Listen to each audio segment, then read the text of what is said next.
Welcome to this explainer. Grab your magnifying glasses because today we are going to uncover a massive family of words derived entirely from one single ancient source, the Greek root GEO.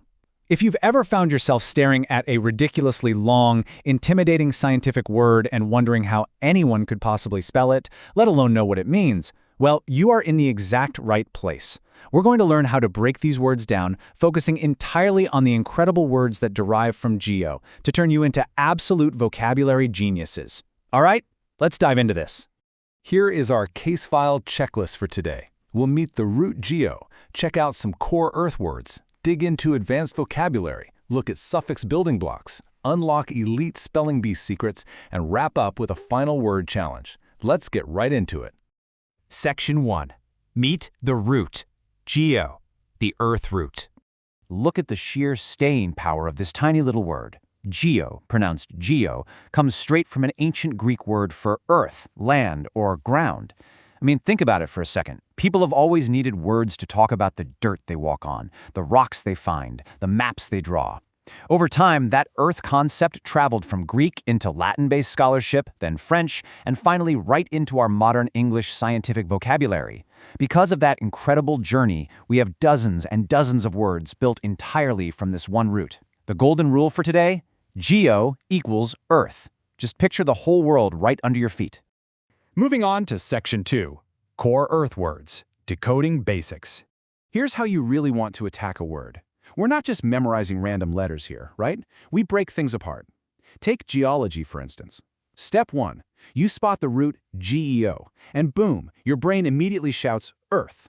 Step 2. You spot the suffix -lology, which translates to the study of. Step 3. Combine them. Geology literally means the study of Earth. It's the science of rocks, layers, and earth processes, and it helps us explain things like earthquakes. When you break it down like that, the literal meaning is instantly unlocked. Okay, let's try a quick drill to test those new detective skills. Can you decode the literal meaning of geography before I give you the answer? Think about the individual pieces. And here we go. Geo means earth, and graphy means writing, recording, or describing. Stick them together, and you literally get writing about Earth. That makes total sense, doesn't it? It perfectly explains why geography is the modern study of land, places, and physical features. When you're looking at a map or studying climate zones, you are literally looking at Earth writing. Section 3. Advanced words. Digging deeper. Just look at how this root tree branches out. We start with basic words like geo itself, or geode, those rocks with the hidden crystal treasures inside. Then we level up to intermediate words like geologist, the scientist who actually studies the Earth. But the advanced column, that's where this massive family of words derived from GEO really flexes its muscles. We get complex academic terms like geothermal, which is energy from underground Earth heat, or geocentric, referring to that old historical model that placed Earth smack in the center of the universe. Let's actually isolate one of those advanced words. Here's one that constantly trips up national spelling bee contestants. Geoponics. Any guesses on what this one might mean? So geoponics is a pretty rare, older word, but it makes total logical sense when you break it down. Geo means earth, and ponics means growing or cultivation. Put it together, and geoponics literally means earth growing, or farming right in the soil. Now, you're probably way more familiar with hydroponics, which uses water. By contrasting the two, you can really see how geo proudly anchors this word right back to the dirt and soil of the earth. Oh, and what about geometry? Here's a super fun, surprising clue for your case files. Geometry absolutely shares this root.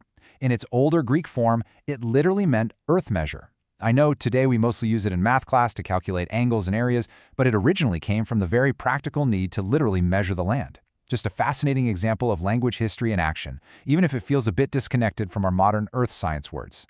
Section 4. Suffix building blocks. Decoding the endings. To decode the absolute toughest words, you really have to recognize patterns. Elite spellers and readers rely on this. When you memorize predictable endings, these long, intimidating words suddenly aren't so scary. See logy? That's a study word. See thermal? You should expect heat. Centric means centered on, and ist is a person who studies something. Hook these onto GE, and you can effortlessly decode that geothermal means earth heat, or a geologist is a person studying the Earth. It's literally like snapping linguistic Lego blocks together. A good word detective also tracks cross-root connections, which brilliantly shows how different ancient languages solved the exact same problem. On the left, we have our main focus for today, GEO, the Greek root for earth and land. But on the right, we have ter, the Latin root meaning the exact same thing. Think of words like terrain or terrestrial. They mean the same thing as our GEO words, they just took a totally different historical highway to get to modern English. Quick warning from the case files, though. Don't mix up your clues. GEO means earth, which is completely different from a root like HYDR, which means water. Think hydrosphere versus geosphere. Always anchor yourself back to solid ground whenever you see GEO. Section 5. Spelling Bee Secrets. Champion Insights.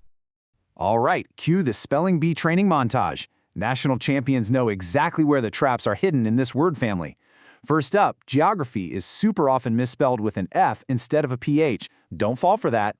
For geothermal, you absolutely cannot forget the therm part for heat, no weird hyphenation needed. With geocentric, it is so easy to accidentally drop a letter or use an S instead of a C for the center. And watch out for lookalikes. Geodesic refers to the shortest line on a curved surface, like a geodesic dome, while geodesy is the actual science of measuring the earth. Definitely tricky. Look, champion spellers aren't just memorizing random strings of letters. They use this exact three-step method. Step 1, they hear the prefix geo and instantly think earth. Step 2, they ask what the other parts do. If they hear geo and then logi, they know for a fact it's a study word. Step 3, they predict the meaning and the spelling based on those pieces. That's how root knowledge saves you time and lets you conquer incredibly hard words under pressure. Section 6. Final word challenge. Test your skills. Okay, let's see if you've truly mastered the method. Using everything we've learned in this explainer, how would you break down and define these two massive, frankly intimidating words, geochronology and geomorphology? I'll give you a hint. Look for the connector vowels and isolate those distinct root blocks. Let's pull back the curtain. If you used your new skills, you just cracked two incredibly complex scientific words. Geochronology breaks down into geo, meaning earth, plus chron, meaning time, plus logi, meaning study of. It's literally the science of dating Earth's materials. And geomorphology? That's geo for earth, plus morph for shape, plus logi for study of. The study of the Earth's shapes, specifically landforms like valleys and cliffs. You just decoded college-level science vocabulary simply by looking for the Earth, the shape, the time, and the study.